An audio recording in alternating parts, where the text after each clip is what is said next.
والسلام علیکم ورحمۃ اللہ وبرکاتہ۔ یہ حضرت امام قاسم امام حسین کے بڑے چہیتے تھے، امام حسن کے بڑے چہیتے تھے اور امام حسین کے بڑے چہیتے تھے۔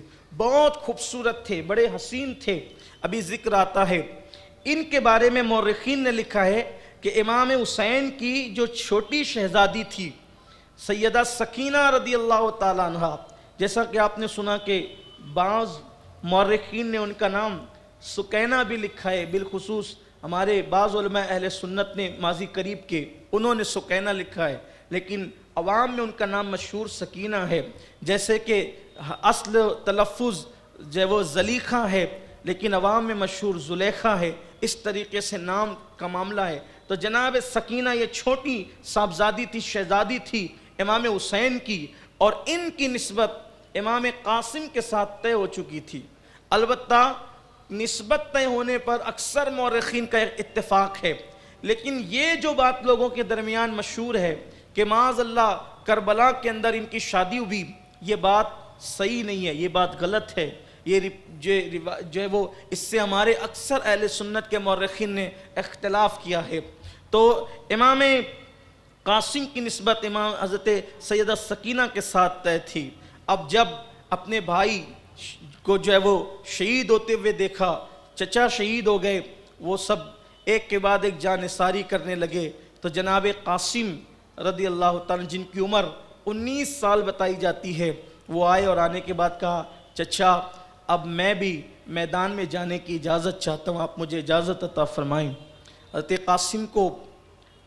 قاسم کو دیکھا اوپر سے نیچے تک، اور اس کے بعد فرمایا ایک ایک جاتا ہے کوئی واپس نہیں آتا، میرے بھائی کی نشانی ہو اور میں تمہیں کیسے میدان میں جانے کی اجازت دوں۔ دیکھیے یہ قدرت کا نظام قدرت ہے۔ ایسا بھی ہو سکتا تھا، آپ توجہ کریں، دھیان دیں، ایسا بھی ہو سکتا تھا کہ پہلے امام حسین شہید ہو جاتے، بعد میں سب شہید ہوتے، لیکن امتحان کتنا کھڑا ہے، امتحان کتنا سخت ہے قدرت کی طرف سے کہ نگاہوں کے سامنے سب لختے جگر، چہیتے، لاڈلے سب کٹ رہے ہیں، اور امام کو آخری میں شہادت کا جام پلایا جا رہا ہے۔ مطلب کیا ہے کہ بتایا جا رہا ہے کہ ہم جسے اپناتے ہیں، جسے اپنا بناتے ہیں، جسے قرب کی دولت عطا کرتے ہیں، اس سے امتحان کتنا بڑا لیتے ہیں، اسے کیسے آزماتے ہیں۔ یہ مرتبے بستر پہ لیٹ کر نہیں ملتے، یہ مرتبے نرم گدوں پہ نہیں ملتے، یہ مرتبے جو ہے وہ لذیذ کھانوں کے دسترخوان پر نہیں ملتے، یہ مرتبے تو کربلا کے ریگزاروں پر ملتے ہیں، یہ مرتبے تو آزمائش امتحان گاؤں میں ملتے ہیں۔ اللہ اکبر۔ سرکار امام علی مقام کی بارگاہ میں امام قاسم آتے ہیں، کہتے ہیں چچا اجازت۔ امام حسین نے سر سے پیر تک دیکھا، کہا کہ جو جاتا ہے واپس نہیں آتا، میں کیسے اجازت دے دوں؟ نہیں، میرے بھائی کی نشانی ہو قاسم، وہ تیرے 3 بھائی تو شہید ہو چکے، حسن مسنہ چھوٹا، اس کا مستقبل کس نے دیکھا؟ امام نے فرمایا نہیں، تم نہیں جا سکتے۔ مشہور روایت ہے، امام قاسم نے بڑی منت کی، اور منت کرنے کے بعد کہا کہ چچا جانے تو دینا۔ آپ نے فرمایا نہیں۔ امام قاسم پلٹے سیدہ زینب سے، چونکہ مردوں کے خیمے الگ تھے اور عورتوں کے خیمے الگ تھے، اور عورتوں میں بھی بہت سو کے خیمے الگ الگ تھے۔ آپ کربلا شریف جائیں گے تو آپ کو پتہ چلے گا کہ آج بھی ان خیموں کے نشانات موجود ہیں۔ امام قاسم سیدہ زینب کے خیمے میں گئے، پھپھی کے خیمے میں، اس لیے کہ سیدہ فاطمۃ الزہرا کے بعد خاندان میں جس عورت کو اور ان کے فیصلے کو حرف آخر مانا جاتا تھا وہ سیدہ زینب کی ذات تھی۔ یعنی یہ ایک ایسی خاتون تھی گویا کہ یہ مرکز تھی ان کا، اور اپنی بات منوانے کے لیے سب اسی طرف کا رخ کرتے تھے۔ سیدہ زینب کے پاس گئے اور روتے ہوئے کہا پھوپھی آج آپ کا بھتیجا قاسم یتیم ہو گیا۔ جملے دیکھیں، آج آپ کا بھتیجا قاسم یتیم ہو گیا۔ پھوپھی نے اپنے بھتیجے کو سینے سے لگا کر رو پڑی، کہنے لگی ایسی بات کیوں کرتے ہو؟ تو کہنے لگے پھوپھی امی میرے بابا امام حسن تو سن 50 ہجری میں یعنی آج سے تقریباً 10-11 سال پہلے شہید ہوئے، لیکن آج سے پہلے قاسم نے اپنے آپ کو یتیم محسوس نہیں کیا، اس لیے کہ چچا نے مجھے محسوس ہی نہیں ہونے دیا کہ میرے بابا کا انتقال ہو گیا ہے۔ ہر ضد پوری کی جاتی تھی، ہر مانگ پوری کی جاتی تھی، ہر سوال پورا کیا جاتا تھا، چچا سے کبھی نہ نہیں سنا، لیکن آج داغ یتیمی کا احساس ہو گیا۔ آج چچا نے احساس دلا دیا کہ میں یتیم ہو گیا۔ کیوں؟ اس لیے کہ میں نے ایک ہی چیز مانگی تھی کہ آج مجھے میدان کربلا میں جانے کی اجازت دیں، چچا نے منع کر دیا۔ سیدہ زینب رو پڑی اور امام قاسم رو پڑے۔ ایسے میں امام قاسم روتے روتے اچانک آپ کا ہاتھ اپنے بازو پر گیا۔ جب بازو پر گیا تو کیا دیکھا کہ آپ کے ہاتھ پر ایک تعویذ کی شکل میں ایک چٹھی بندھی ہوئی ہے۔ آپ اچانک 10 سال پیچھے چلے گئے، ماضی کے گویا کے جھروکے میں جھانکنے لگے، اور وہ کیفیت، وہ حالت کہ امام حسن رضی اللہ تعالی عنہ وعلا جدی والے السلام کی کو قے ہو رہی ہے اور آنتیں کٹ کٹ کے گر رہی ہے، چہرہ جو ہے وہ سبز ہو چکا ہے۔ ایسے میں ان حالات میں امام حسن پاک اپنے بیٹے سے کہتے ہیں بیٹا قلم لاؤ، کاغذ لاؤ، کچھ لکھنا چاہتا ہوں۔ لکھا، اور لکھنے کے بعد فرمایا بیٹا زندگی میں آج کے بعد جب سب سے زیادہ مصیبت کا دن آئے تو اس کو کھول کے پڑھ لینا۔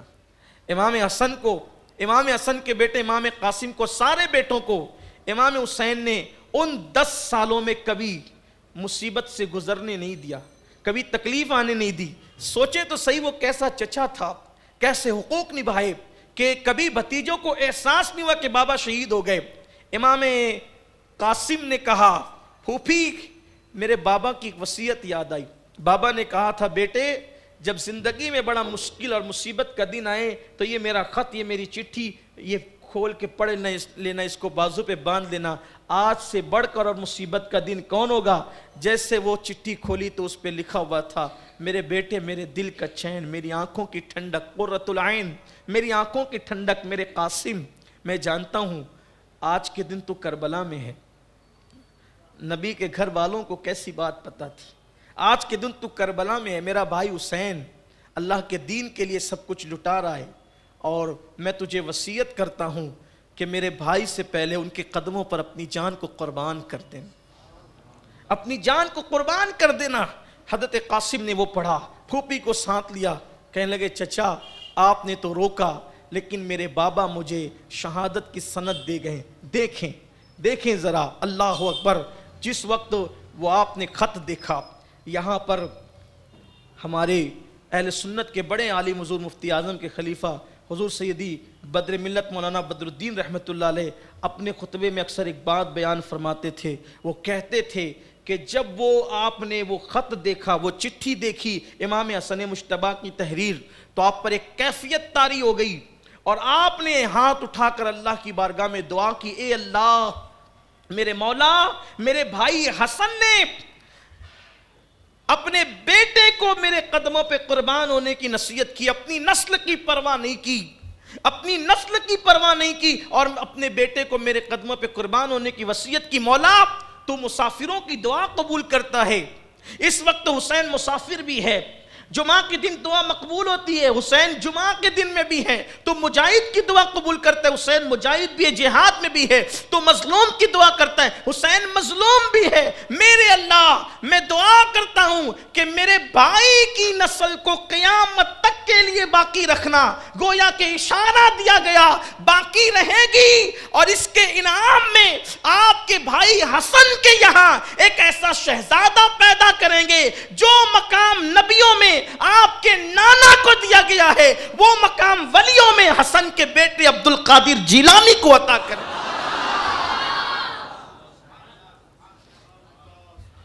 امام قاسم نے کہا چچا یہ شہادت کی سند میرے بابا نے دی ہے، اور اس کے بعد پھر امام حسن مجتبیٰ کا وہ شہزادہ جب امام عالی مقام کو پیش کرتا ہے تو امام رو کر سینے سے لگاتے ہیں اور فرماتے ہیں اب میں تمہیں روک نہیں سکتا۔ امام قاسم کی امی ساتھ تھی، کیا وہ خواتین تھی، کیا وہ شہزادیاں تھی کہ جوان بیٹا جب گھر سے نکلتا ہے تو ماں باپ کے دل کی دھڑکنیں تیز ہو جاتی ہے، لیکن جب امام قاسم کی امی نے امام قاسم کو سینے سے لگایا تو کہا بیٹے جاؤ اور چچا پر دین کے خاطر قربان ہو جاؤ، اس لیے کہ لوگ تانا دیتے ہیں کہ حسن کو لڑنے کا شعور نہ تھا، جا کر بتا دے کہ تو بہادر باپ کا بہادر بیٹا ہے، جا کے ثابت کر دے، پیٹ نہیں دکھانا بیٹا، زخم سینے پہ کھانا، پیٹ پہ نہیں کھانا۔ اور ماں بیٹے کی پیشانی چوم کر کہتی ہے کہ اب تیری اور ہماری ملاقات جنت میں ہوگی انشاءاللہ۔ کیسی وہ خواتین تھی، اللہ کے دین کے لیے ان کے جذبات کیا تھے۔ آج بیٹا چہرے پہ داڑھی رکھتا ہے تو مائیں کہتی ہے کیا ملا بن رہا ہے، مولوی بن رہا ہے جو چہرے پہ داڑھی رکھتا ہے؟ انا للہ و انا الیہ راجعون۔ کیا منہ دکھائیں گی یہ خواتین اللہ کی بارگاہ میں؟ کیا منہ دکھائیں گے اللہ کی بارگاہ میں؟ اللہ اکبر۔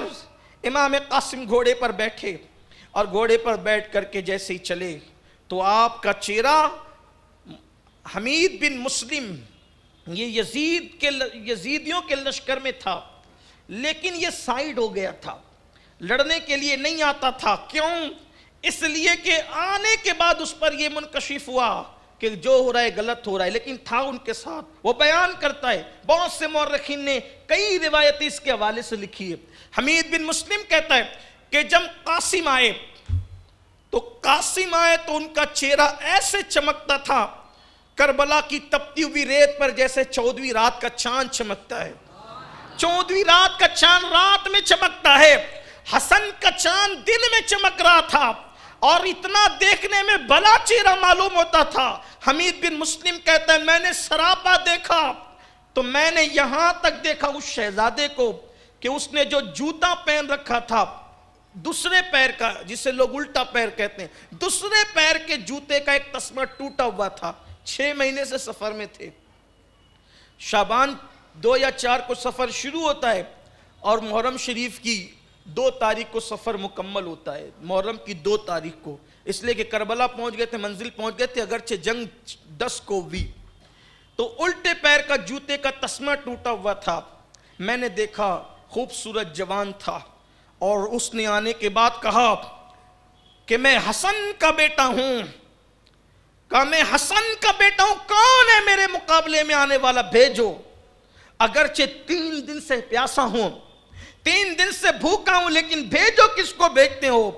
وہ ایسا لگتا تھا کڑیل جوان 19 سال کا، یوں لگتا تھا کہ جیسے خیبر کی یاد تازہ ہو رہی ہو، اور خیبر میں علی نے جیسے مرحب کو پکارا تھا ویسے وہ اپنا مبارز طلب کر رہا تھا، لیکن لشکر یزید میں کسی میں ہمت نہ تھی کہ اس جوان کا مقابلہ کرتا۔ کوئی کہتا تو جا، وہ کہتا تو جا، وہ کہتا تو جا، حتیٰ کہ ملک شام کا بہت بڑا پہلوان جس کا نام ارزق تھا، ارزق کو عمر بن سعد نے کہا ارزق تو جا اور اس لڑکے سے لڑ۔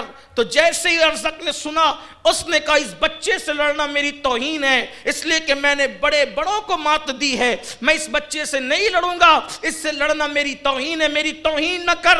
اللہ اکبر۔ اتنا سننا تھا کہ عمر بن سعد نے کہا اس کو بچہ مت سمجھ، یہ حیدر کا پوتا ہے، حیدر کا، اس سے لڑنا آسان نہیں ہے۔ اللہ اکبر۔ دشمن تھے لیکن احساس تھا کہ علی کا گھر بھی کیا گھر ہے کہ اس گھر کا ہر ایک بچہ جہاں پیدا ہوا شیر خدا معلوم ہوتا ہے۔ خدا کی عزت و جلال کی قسم، حسین لڑنے نہیں گئے تھے، اگر حسین لڑنے پر آ جاتے تو 22,000 کو واپس جانے کا موقع نہیں ملتا۔ وہاں تو حق کا تحفظ تھا، وہاں تو باطل کو بے نقاب کرنا تھا۔ اگر لڑنے پر آ جاتے، جس کے بابا کی شان یہ ہے کہ ایک ہاتھ سے خیبر اکھاڑ کر پھینک دے تو 40 لوگ پھر اس کو مل کے اٹھا نہ سکے۔ فاتح خیبر کے شہزادے تھے، معمولی لوگ نہیں تھے۔ اور یہاں میں آپ سے کہنا چاہتا ہوں کہ ہمیں بھی بہادری سیکھنا ہے اس گھرانے سے۔ ہاں، صرف اپنے بال سنوارنے کے چکر میں مت رہو، صرف واٹس ایپ اور فیس بک کے چکر میں زنانہ فطرت اختیار مت کرو، مرد ہو مرد۔ اہل بیت نے ہمیں مردانگی سکھائی ہے، بہادری سکھائی ہے، جرأت سکھائی ہے، ہمت سکھائی ہے، شجاعت سکھائی ہے۔ ہم دہشت گردی کے مخالف ہیں، اس کے قائل نہیں ہیں، لیکن اللہ کی عزت کی قسم جب حق کی بات آتی ہے تو پھر ایسے ڈٹو جیسے کہ قاسم ڈٹے تھے، ایسے ڈٹو جیسے اون و محمد ڈٹے تھے، ایسے ڈٹو جیسے عباس علمدار ڈٹے تھے۔ جرأت و بہادری ہونی چاہیے اہل بیت کے ماننے والوں میں۔ ہم ظلم پسند نہیں کرتے، لیکن زنانیت کو بھی پسند نہیں کرتے، نسوانیت کو بھی پسند نہیں کرتے۔ یہ اپنے اندر جرأت کربلا پیدا کرتی ہے۔ امام قاسم نے کہا بھیجو کس کو بھیجتے ہو؟ عمر بن سعد نے، شقی ابن سعد نے کہا ارزق تو جا۔ ارزق نے کہا یہ بچہ ہے، بچے سے میں نہیں لڑتا۔ تو اس نے کہا یہ علی کا پوتا ہے، علی کا، حسن کا بیٹا یہ۔ اس نے کہا دیکھ میرا ایک بیٹا جائے گا، پھر دیکھ کس کے 2 ٹکڑے ابھی تڑپیں گے۔ ارزق نے اپنے بیٹے کو بھیجا۔ جب ارزق نے اپنے بیٹے کو بھیجا تو اس وقت اس نے دیکھا کہ اس کا ایک بیٹا آیا مست ہاتھی کی طرح، اور اس نے امام قاسم کو کہا کہ تم جیسوں کو تو ہم بائیں ہاتھ سے قتل کرتے۔ امام قاسم نے کہا علی کا پوتا ہوں، پہچانا نہیں تو نے؟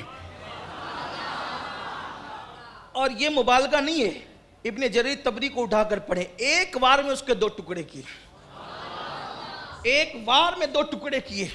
اور جب وہ گرا نیچے تو اس کے گھوڑے پر خود بیٹھ گئے، اس کی تلوار پہ قبضہ کر لیا، اس لیے کہ جنگ میں اسے جو ہے وہ جواز کی حیثیت حاصل ہے۔